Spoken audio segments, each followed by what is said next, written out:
I couldn't find my ice cream scoop the other day. Before rushing out to buy one, I wondered, could I make one from clay? I'm thinking of throwing it in one piece and cutting through to reveal the scoop, but will it actually scoop ice cream? I'm using my usual white mid-fire clay. I need 600 grams for the scoop. To go with the scoop, I'm also going to make some little ice cream dishes. For these, I need 300 grams of clay. I'll start by making the scoop, so I center the clay.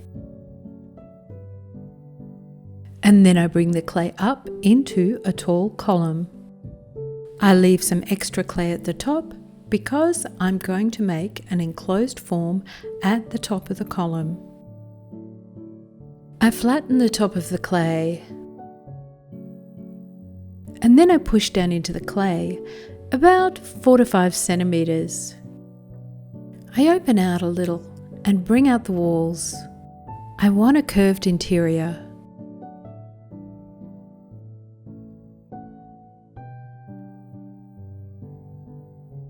As I bring the walls up, I'm going to start bringing them inwards. I want to close the form.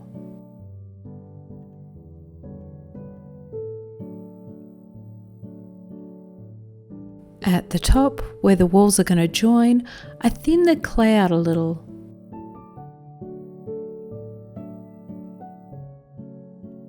And I gently collar the clay inwards.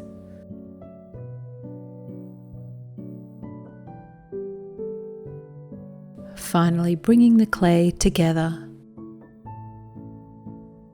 And then I'm going to round the top.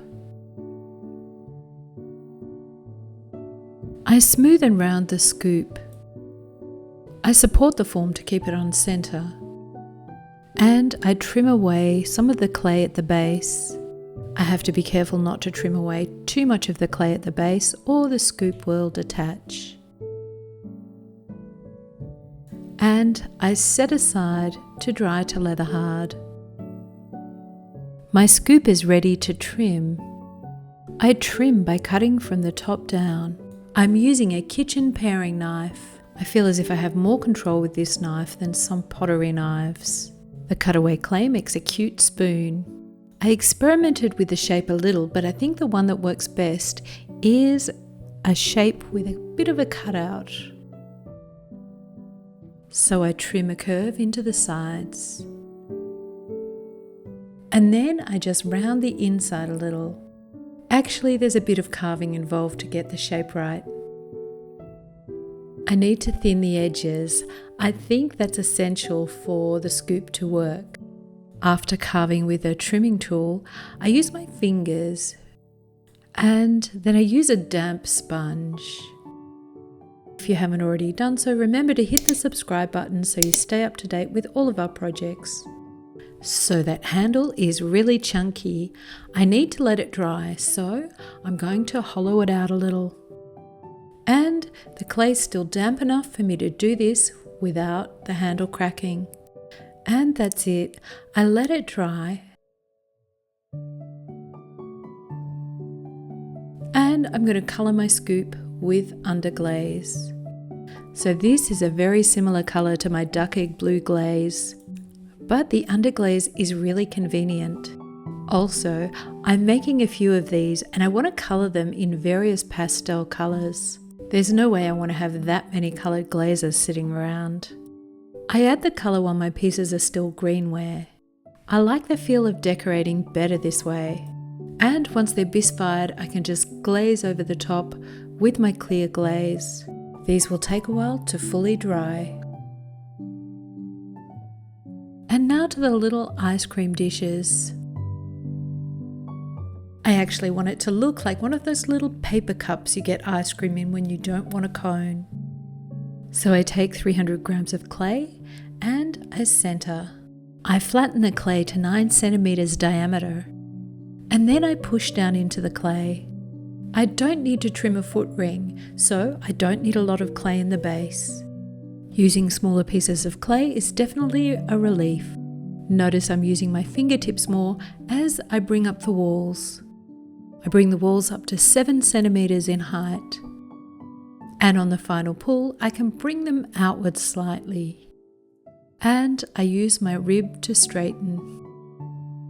These are really efficient to make, and there's so little trimming. I do trim to tidy up the base, and then I set aside to dry to leather hard. I also have wired through. So as I mentioned, trimming is very quick and easy. So I center, fasten, and then trim around the base. I trim across the base, making sure it has a bit of an indent. This is so it'll sit nicely on a flat surface. And that's it, a super simple ice cream cup. And I'm sticking with the pastel underglazes. I give each piece 2 coats, varying the direction of the brush. I like using a small hake brush for this. And then I just tidy around the base and the rim. I'm leaving the inside of the ice cream cup white. And once all the pieces are dried fully, I bisque fire. Now I'm thinking about how I'm going to fire these in a glaze firing.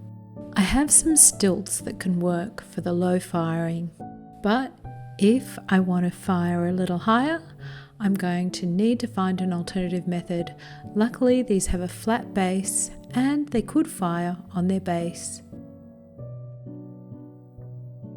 So to glaze these, I'm using a glossy brush-on glaze. There's a lot of possibilities for glazing here.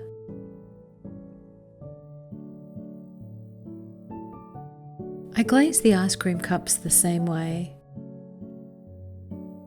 And then it's into the kiln for a glaze firing. Cool, it looks like an ice cream scoop.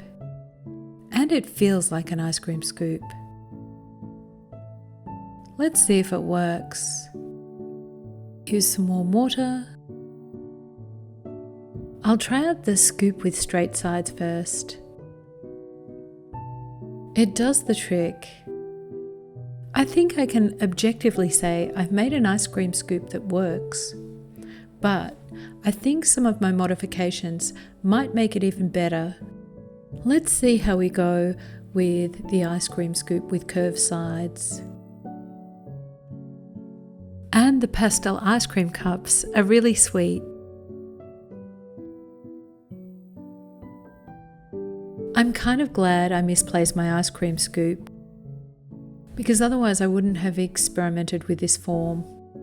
Working out how to make this was really fun. And testing them to make sure they worked, well, that was even more fun. If you make this project, I'd love to hear how you go. And if you have ideas for enhancing this project, pop them in the comments below. For more kitchen usefulness, why not check out my funnel video? Sometimes need really is the mother of invention. And as always, happy potting!